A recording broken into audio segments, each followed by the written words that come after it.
Hello everyone, welcome to NEET Mantra. Myself is Vikas Jahangir. I am currently final year MBBS student. तो यहाँ पर देखो आज हम क्या डिस्कस करने जा रहे हैं. हमने यहाँ पर एक सीरीज स्टार्ट की है 30 NCERT बेस्ट इंपॉर्टेंट क्वेश्चंस. यहाँ पर मैं आपको चैप्टर वाइज सवाल करवा रहा हूँ. तो हमने यहाँ पर क्लास 11th की यूनिट 1 कंप्लीट कर ली है. ओके. और क्लास 12th के भी 2 चैप्टर आपको प्रिंस सर ने करवा दिए हैं. तो यहाँ पर हम आप आज भाई क्लास 12th का चैप्टर जो आपका 4th नंबर का चैप्टर है रिप्रोडक्टिव हेल्थ. यहाँ से आपके नीट एग्जाम में कितने सवाल आते हैं? 1 से 2 सवाल. और हाँ, जितने भी सवाल आपके यहाँ से आएंगे इस चैप्टर से काफ़ी आसान चैप्टर है आपके एनसीईआरटी का भाई ये. ओके. तो यहाँ पर मैं आपको top 30 NCERT best MCQ practice करवा रहा हूँ. आपको ध्यान से इन सवालों को प्रैक्टिस करना है और जो भी थ्योरी सवालों के साथ है उनको आपको ध्यान से याद करना है. एनसीईआरटी तो पढ़ोगे ही, एनसीईआरटी के रिवीजन के लिए मैंने ये सवाल बना है. ठीक है. तो आप यहाँ पर सभी सवालों को ध्यान से करोगे और हाँ, चैनल को सब्सक्राइब भाई ज़रूर कर लोगे, क्योंकि आपको यहाँ पर आपके नीट एग्ज़ाम के पहले जितने आपके चैप्टर हैं क्लास 11 12 बायोलॉजी में, सभी के मैं टॉप 30 सवाल आपको करवाऊंगा. ठीक है. तो चलो भाई करते हैं स्टार्ट. यहाँ पर पहला सवाल क्या कह रहा है, सबसे पहले पहले सवाल को पढ़ते हैं. ये आपका पहले ही पैराग्राफ में दे रखा है चैप्टर में. According to the WHO reproductive health mean है total wellbeing in all aspect of the reproduction which include. यहाँ पर क्या आंसर जाना चाहिए आप कमेंट में आंसर कर सकते हैं. ओके. जब तक मैं क्वेश्चन पढ़ता हूँ तब तक यहाँ पर देखो क्या दे रखा है वहाँ पर. Physical, yes sir, physical and emotional and behavioural and social all of the above is the correct answer. ठीक है. एक तो मैं यहाँ पर ये पढ़ते हैं के बारे में. ओके. मैं आपको यहाँ पर हेल्थ की डेफिनेशन बताता हूँ. हेल्थ की डेफिनेशन में क्या क्या इंक्लूड करते हैं. फिजिकल, हेल्थ की डेफिनेशन में physical, mental and social wellbeing. ठीक है. ये सब हम इंक्लूड करते हैं भाई. सोशल वेलबींग ये आपके किसकी डेफिनेशन है? ये आपके हेल्थ की डेफिनेशन है. और रिप्रोडक्टिव हेल्थ की डेफिनेशन क्या है? Physical, emotional and behavioural and social component को भी ये आपके भाई इंक्लूड करता है. अगला सवाल, ये तो आपको एमटीआर करने लायक सवाल है भाई, बहुत ही आसान सवाल है. Family planning to attain total reproductive health as a social goal in India initiated in. कब इनिशिएट हुआ था इंडिया में ये? और सबसे पहले देखो, पहला देश हमारा देश ही था ये कब हुआ था? ये हुआ था 1951 में. इसका आंसर आपका ऑप्शन ए जाएगा. थर्ड क्वेश्चन, सहेली. सहेली के बारे में 3-4 बातें हमें याद रखनी होती है. तो यहाँ पर पहले तो आप ये बताओ कि ये होती क्या है. सहेली हमारी होती है डिपोर्ट फॉर्मेशन, या फिर आपका इंट्रा यूट्राइन डिवाइसेस, या फिर ओरल कॉन्ट्रासेप्टिव पिल. ये आपके ओरल कॉन्ट्रासेप्टिव पिल होती है. और इसके बारे में और बात क्या है, ये वीकली है. वीकली है, नॉन स्टीरोइडल है. ठीक है. वीकली है, नॉन स्टीरोइडल है. 2 बातें ये हो गई. तीसरी बात क्या है, इसे डेवलप किया है CDRI लखनऊ ने, central drug research institute Lucknow ने इसे डेवलप किया है. तो यहाँ पर सहेली के बारे में जो 3 बातें आपको याद रखनी है वो आपको बिल्कुल अच्छे से मैंने बता दिए. यहाँ पर क्वेश्चन नंबर 4 क्या कह रहा है कि आपका आइडियल कॉन्ट्रासेप्टिव पिल क्या होता है. आइडियल कॉन्ट्रासेप्टिव क्या होने चाहिए, चाहे वो पिल हो आपके, चाहे वो सर हमारे डिवाइसेस हों. इसका जवाब क्या होना चाहिए. देखो, एक तो आपका ये यूजर फ्रेंडली होना चाहिए, इजीली अवेलेबल होना चाहिए, इफेक्टिव होना चाहिए, और हाँ रिवर्सल भी होना चाहिए, और साइड इफेक्ट भी आपके या तो नहीं हो, और अगर हो तो लीस्ट हो. आंसर इसका क्या जाएगा, ये तो मैं आपको थ्योरी पढ़ा रहा हूँ. ऑप्शन डी यहाँ पर बिल्कुल करेक्ट है. अगला सवाल, पीरियोडिक एब्सिस्टेंस जो कि आपका होता है natural method of the contraception. यहाँ पर देखो आपको किस किस पीरियड को अवॉइड करना होता है, किस पीरियड में कोइटस को अवॉइड करना होता है. इसमें यहाँ पर देखो जो आपका मोस्ट फर्टाइल पीरियड होगा उसे अवॉइड करना होगा. तो ये हमारे मेंस्ट्रुअल साइकिल है. यहाँ पर आपको पता है ओव्यूलेशन. ओव्यूलेशन कब होता है सर हमारा? ओव्यूलेशन होता है 14 डे. ठीक है. तो यहाँ पर देखो आप, यहाँ से यहाँ ये आपका 10 to 17 जो वाला डे आपका है, जो वाला पीरियड है, ये हमारा क्या होता है? मोस्ट फर्टाइल पीरियड होता है. इसलिए यहाँ पर अगर कॉन्ट्रासेप्शन करना है थ्रू द पीरियोडिक एब्सिस्टेंस तो 10 to 17 days of the menstrual cycle coitus को अवॉइड करना चाहिए. अगला सवाल ये रहा, जो आपका लैक्टेशन अमीनोरिया होता है. लैक्टेशन अमीनोरिया पार्चुरेशन के बाद कितने दिनों तक, कितने महीनों तक इफेक्टिव रहता है? ये भी आपका नेचुरल मेथड ये कॉन्ट्रासेप्शन का भाई. इसका क्या करते हैं जवाब हम यहाँ पर. इसका जवाब सर सिंपल सा है 6 मंथ. एमटीआर आप कर सकते हो, मुझे तो रटो, याद करने वाला सवाल तो है सर हमारा, ये है ना, याद किया जा सकता है. अगला सवाल आपका ये रहा, बेरियर मेथड. बेरियर मेथड में किस किस को करते हैं इंक्लूड. बेरियर मेथड में सर हमारे कॉन्डोम है, सर्वाइकल केप, डायफ्राम, और किसे करते हैं इंक्लूड यहाँ पर, वोल्ट्स, इन सबको इंक्लूड किया जाता है भाई आपका यहाँ पर। उसमें से कॉन्डोम आपका नॉन रियूजेबल होता है, बाकी को आप रीयूज कर सकते हो, सर्वाइकल कैप, डायफ्राम, वोल्ट्स, ठीक है। यहाँ पर देखो बैरियर मेथड का प्रिंसिपल क्या होता है, ये आपका बैरियर क्रिएट करेगा, तो ये क्या करेगा, फिजिकल मीटिंग, ओवम और स्पर्म को फिजिकल मीटिंग से क्या करेगा, प्रिवेंट करेगा। अगला सवाल ध्यान से पढ़ो चारों स्टेटमेंट, उसके बाद ही आपको इसका जवाब देना है। क्या कह रहा है ये सवाल आपका, find out the incorrect statement, आपको यहाँ पर बताना है कौन सा स्टेटमेंट इनकरेक्ट है। चार स्टेटमेंट है। पहला कह रहा है natural method works on the principle of avoiding chances of the meeting of ovum and sperm, बिल्कुल सही बात है। इसके बाद देखो पीरियोडिक एब्सिस्टेंस में क्या होता है, absence of the coitus from 14th day, 14th नहीं, हमने क्या सीखा है यहाँ पर, एक पीरियड होता है पूरा 10 to 17, तो यही गलत हो गया, यही हमारा आंसर हो गया। कोइटस इंटरप्टस में क्या होता है, मेल पार्टनर जो होता है वो अपने पेनिस को विड्रॉ कर लेता है बिफोर द इजेकुलेशन, तो इससे आपके देखो स्पर्म नहीं जाएंगे वेजाइना में, इससे भी आपका एक तरीके से ये भी हमारा कॉन्ट्रासेप्शन का मेथड, ये भी सही बात है। और इस पर तो आपके इंडिविजुअल सवाल भी आ चुका है। एमिनोरिया की डेफिनेशन आपको पता होनी चाहिए। एमिनोरिया का मतलब क्या है, एब्सेंस ऑफ द मेंस्ट्रुएशन, तो ये बात भी आप याद कर लोगे। यहाँ पर इस सवाल से आपके दो क्वेश्चन फ्रेम हो सकते हैं, एक तो ये और एक सवाल खुद ही है ये। अगला सवाल आपका ये रहा, मेल कॉन्डोम्स किससे मिलकर बने होते हैं, आसान सा सवाल है। थिन लेटेक्स, पॉलीयूरेथेन, प्लास्टिक, किससे मिलकर बने होते हैं मेल कॉन्डोम बने होते हैं थिन लेटेक्स से। Which of the following is not a barrier method, कौन सा आपका यहाँ पर बैरियर मेथड नहीं है, डायफ्राम बैरियर मेथड है, सर्वाइकल के barrier method, vault barrier method, coitus interruptus sir हमारा बैरियर मेथड नहीं होता, ये कैसा मेथड है, ये हमारा नेचुरल मेथड है कॉन्ट्रासेप्शन का, कोइटस इंटरप्टस। अगला सवाल, all of the following are natural method of contraception except, सारे आपके नेचुरल मेथड हैं, तो हम यहाँ पर क्या करेंगे, सवाल के थ्रू हम यहाँ पर नेचुरल मेथड्स को याद करेंगे। Periodic abstinence 10 to 17 days, coitus interruptus ये भी पीरियोडिक है, ओके। और ये पीरियोडिक एब्सिस्टेंस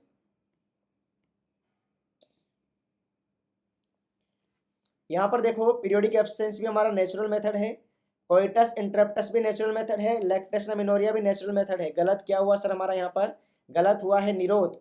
निरोध क्या होता है, निरोध है कॉन्डोम, और ये क्या होगा सर हमारा, ये हमारा होता है बैरियर मेथड ऑफ कॉन्ट्रासेप्शन। ये क्या है, ये हमारा होता है सर क्या, बैरियर मेथड होता है कॉन्ट्रासेप्शन का। अगला सवाल, नॉन मेडिकेटेड आईयूडी क्या है, इंट्रा यूट्राइन डिवाइसेस से नीट में सवाल पूछे जाते हैं।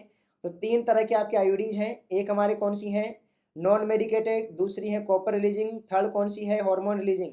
तो यहाँ पर नॉन मेडिकेटेड क्या है, याद करोगे, non medicated intra uterine devices कौन सा है, लिपेज लूप। अगला सवाल ये रहा, सारी आपकी यहाँ पर कॉपर रिलीजिंग आईयूडी है एक्सेप्ट कौन सी आपकी यहाँ पर कॉपर रिलीजिंग आईयूडी नहीं है भाई, और जो कॉपर वाली है उनको हम क्या करेंगे, याद कर लेंगे सर। यहाँ देखो कॉपर टी, कॉपर 7, मल्टीलोड 375, ये तीनों ही आपकी क्या हैं, ये तीनों ही सर हमारी हैं कॉपर रिलीजिंग आईयूडी। कौन सी नहीं है, LNG-20, लीवोनॉर्जेस्ट्रल 20 क्या होता है इसके बारे में आपको बताऊंगा अभी, पहले ये जवाब दो।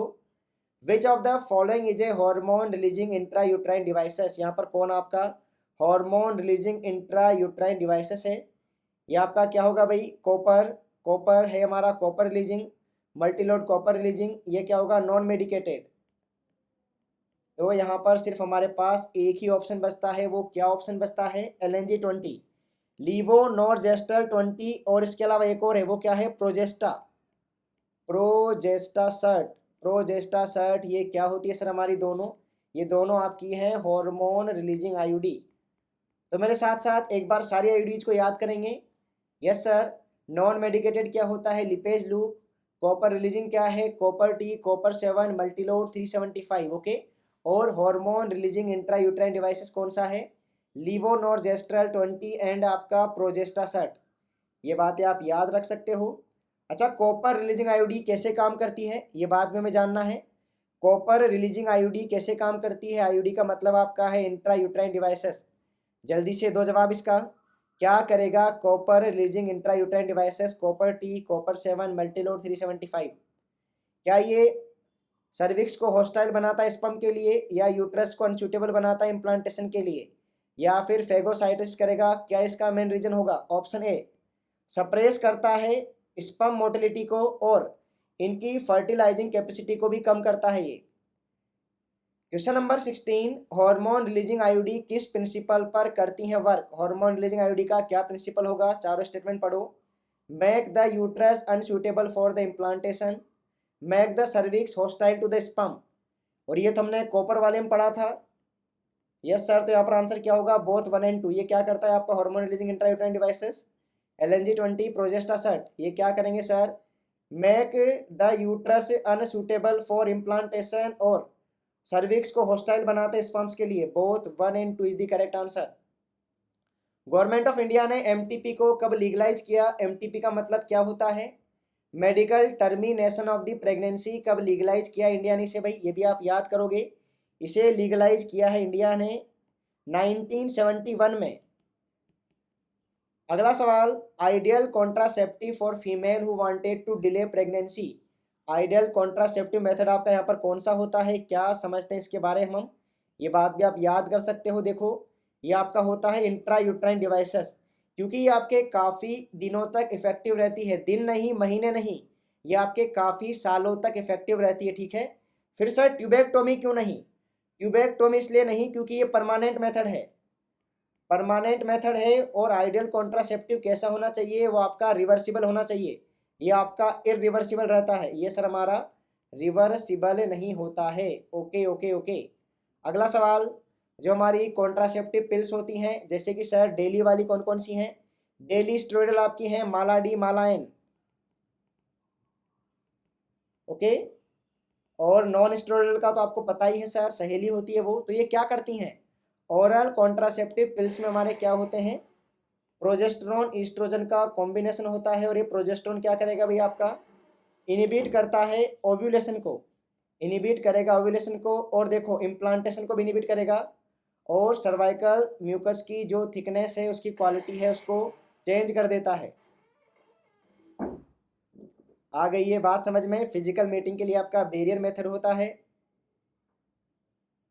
इमरजेंसी कॉन्ट्रासेप्टिव को भाई कितने घंटों तक, आप कितने घंटों के अंदर इसे यूज करना है आफ्टर द कोइटस? ये तो याद करने वाली बात है। इमरजेंसी कॉन्ट्रासेप्टिव को सर हम विदिन 72 आवर्स। वेसेक्टोमाइड मेल, वेसेक्टोमी हो चुकी है यहाँ पर। ये आपका परमानेंट मेथड है। वेसेक्टोमी में क्या होगा? देखो, वास्ट डिफरेंस को काट दिया जाता है। तो आपका टेस्टिस से वास्ट डिफरेंस को काट दिया, अगर हमने यहाँ पर कट करके टाई कर दिया जाता है, कट करके टाई कर दिया जाता है इसे, तो यहाँ पर देखो आपके स्पर्म नहीं आ पाएंगे, सीमन में स्पर्म नहीं आ पाएंगे। स्पर्म बनेंगे तो सही, लेकिन सीमन भी बनेगा, लेकिन जो सीमन होगा वो क्या होगा? वो हमारा सर विदाउट द स्पर्म होगा, क्योंकि स्पर्म यहाँ पर आ ही नहीं पाए टेस्टिस से। Sterilisation procedure in the female में क्या करते हैं? मेल में करते हैं वेसेक्टोमी और फीमेल में करते हैं ट्यूबेक्टोमी। वेसेक्टोमी में कौन सा पार्ट कट करके टाई कर देते हैं? अभी अभी बताया मैंने। वेसेक्टोमी में सर हम वासा डिफरेंशिया को कट करके टाई कर देते हैं। ट्यूबेक्टोमी में ट्यूब फेलोपियन ट्यूब, ट्यूबेक्टोमी में फेलोपियन ट्यूब को कट करके टाई कर दिया जाएगा। क्वेश्चन नंबर 25, ART आपका है असिस्टेड रिप्रोडक्टिव टेक्नोलॉजीज में। अगर हम स्पर्म को डायरेक्टली कर रहे हैं इंजेक्ट, किसमें? ओवम में स्पर्म को डायरेक्टली इंजेक्ट किया जा रहा है, इसे क्या कहा जाएगा? इसे कहा जाएगा सर इंट्रासाइटोप्लाज्मिक स्पर्म इंजेक्शन। क्या फुल फॉर्म है इसकी? Intracytoplasmic sperm injection. बाकी आपको यहाँ पर JIFT की फुल फॉर्म भी पता होनी चाहिए, जाइगोट इंट्रा फेलोपियन ट्रांसफर। और सर हमें यहाँ पर GIFT की फुल फॉर्म भी पता होनी चाहिए, गैमेट इंट्रा फेलोपियन ट्रांसफर। और IVF तो आपको पता ही है, in vitro fertilisation. ART assisted reproductive technology, यहाँ पर सारी फुल फॉर्म आपको पता होनी चाहिए भाई, है ना। अगला सवाल ये रहा, MTP को सेफ कब तक कंसिडर किया जाता है? MTP को देखो सेफ कंसिडर किया जाता है 12 वीक ऑफ द प्रेगनेंसी तक सेफ है। लीगल में देखो पहले आपका 20 था, अब कितना हो गया है लीगल में सर, अब आपका एमटीपी लीगल हो गया है कितने तक, 24 तक, ठीक है। इस बात को भी आप याद रखोगे। सेफ कब तक होती है, सेफ आपकी होती है 12 वीक, 12 वीक और क्या बोल सकते हैं 12 वीक और फर्स्ट ट्राइमेस्टर, फर्स्ट ट्राइमेस्टर और 12 वीक तक आपके ये क्या होती है सर, हमारे सेफ रहती हैं। लीगल पहले 20 था, अब इसे कर दिया गया है 24। HIV can be transmitted by, HIV को कैसे ट्रांसमिट किया जा सकता है भाई, HIV आपका कैसे कैसे ट्रांसमिट हो सकता है। देखो HIV के लिए ब्लड कॉन्टेक्ट में आना चाहिए, सिंपल सी बात, इसका एक ही कंसेप्ट है। तो यहाँ पर देखो अनसेफ सेक्स से ब्लड कॉन्टेक्ट में आ सकता है, sharing of injection and needle इससे भी आ सकता है, सर्जिकल इंस्ट्रूमेंट से भी आ सकता है। जवाब क्या होगा, all of the above. Zygote intrafallopian transfer, zygote intrafallopian transfer में क्या होगा, देखो यहाँ पर हम क्या करते हैं, पहले हम टेस्ट ट्यूब, टेस्ट ट्यूब में क्या करेंगे, in vitro fertilisation, in vitro fertilisation में मेल गेमेट फीमेल गेमेट को फ्यूज करवा कर हमने यहाँ पर क्या बना लिया, जाइगोट। अब देखो जाइगोट, या तो हम जाइगोट को या फिर अर्ली एम्ब्रियो को, जाइगोट को या फिर अर्ली एम्ब्रियो को कब तक, अप टू 8 ब्लास्टोम ईयर ट्रांसफर करते हैं कहाँ पर, फेलोपियन ट्यूब में, तो इसे क्या कहा जाता है, जाइगोट इंट्रा फेलोपियन ट्रांसफर। और सर अगर हम यहाँ पर मोर देन अगर आपका हो मोर देन 8 ब्लास्टोम ईयर, तो क्या करवाएंगे यहाँ पर, मोर देन 8 ब्लास्टोम ईयर होगा तो यहाँ पर क्या करवाया जाएगा सर, अगर मोर देन 8 ब्लास्टोम ईयर होता है तो यहाँ पर हम क्या करेंगे, बताओ जल्दी से, इंट्रा यूट्राइन, यस सर, यहाँ पर क्या किया जाएगा, इंट्रा यूट्राइन ट्रांसफर, यहाँ पर हम फिर यूट्रस में करेंगे ट्रांसफर। आ गई है बात समझ में। पहले हमने क्या किया, इन विट्रो फर्टिलाइजेशन किया, मेल फीमेल गेमेट फ्यूज करवाए, जाइगोट और अर्ली एम्ब्रियो, तो जाइगोट इंट्रा फेलोपियन ट्रांसफर, और अगर हम यहाँ पर मोर देन 8 ब्लास्टोम ईयर है तो इंट्रा यूट्राइन ट्रांसफर। ART में gamete intra fallopian transfer, gamete को फेलोपियन ट्रांसफर में, फेलोपियन ट्यूब में कब ट्रांसफर करोगे, बिल्कुल सिंपल सा कंसेप्ट है। एक तो हम यहाँ पर गैमेट को ट्रांसफर कर रहे हैं, गैमेट को ट्रांसफर कर रहे हैं तो ये हमारा क्या हो गया, इन वीवो हो गया fertilisation, okay sir, okay. Gamete कब ट्रांसफर करेंगे, जो भाई यहाँ पर कंसीव तो कर सकती है लेकिन एग नहीं बना सकती है, ऑप्शन ए बिल्कुल सही है। अगला सवाल ये रहा, लास्ट सवाल हमारा है भाई ये, principle of contraceptive method lactation amenorrhoea, lactation amenorrhoea का मतलब क्या होगा, हम यहाँ पर सारी चीज़ों की डेफिनेशन जानेंगे। Abstain coitus from day 10 to 17 of the menstrual cycle, इसे क्या कहेंगे, इसे कहेंगे पीरियोडिक एब्सिस्टेंस, इसे कहा जाता है periodic abstinence. Withdrawal of the penis from vagina just before the ejaculation, इसे क्या कहा जाएगा, इसे कहा जाएगा कोइटस, कोइटस हो रहा था उसे क्या किया, इंटरप्ट कर दिया, कोइटस इंटरप्टस। और यहाँ पर देखो absence of menstrual in the intense lactation following the parturition, ये आपके किसके बारे में है, लैक्टेशन एमिनोरिया के बारे में, जो 6 महीने तक इफेक्टिव रहता है। और अगर आपके प्रेगनेंसी में मेंस्ट्रुअल साइकिल एब्सेंट है तो ये तो आपका एमिनोरिया होगा। तो सारी बातें आपको समझ में आ गई है। आज हमने यहाँ पर रिप्रोडक्टिव हेल्थ के 30 सवाल किए भाई। PDF आपको कहाँ मिलेगा इसका, PDF के लिए देखो आप मुझे यहाँ पर मैसेज कर दोगे, ठीक है, ये नंबर सबको दिख रहा है, ये मेरा ही नंबर है, यहाँ पर मुझे मैसेज कर दोगे, मैं आपको PDF प्रोवाइड करवा दूंगा भाई, ओके। और एक और बात, आपको यहाँ पर चैनल को सब्सक्राइब कर लेना है। आपके नीट के एग्ज़ाम से पहले मैं आपको क्लास 11 क्लास 12 के सारे चैप्टर के 30 सवाल करवा दूंगा।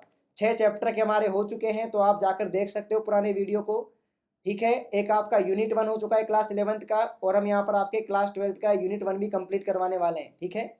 ऑल दी बेस्ट, पढ़ते रहो, NCERT का मल्टीपल रिविजन करते रहो, यही हमारे लिए मस्ट है अभी।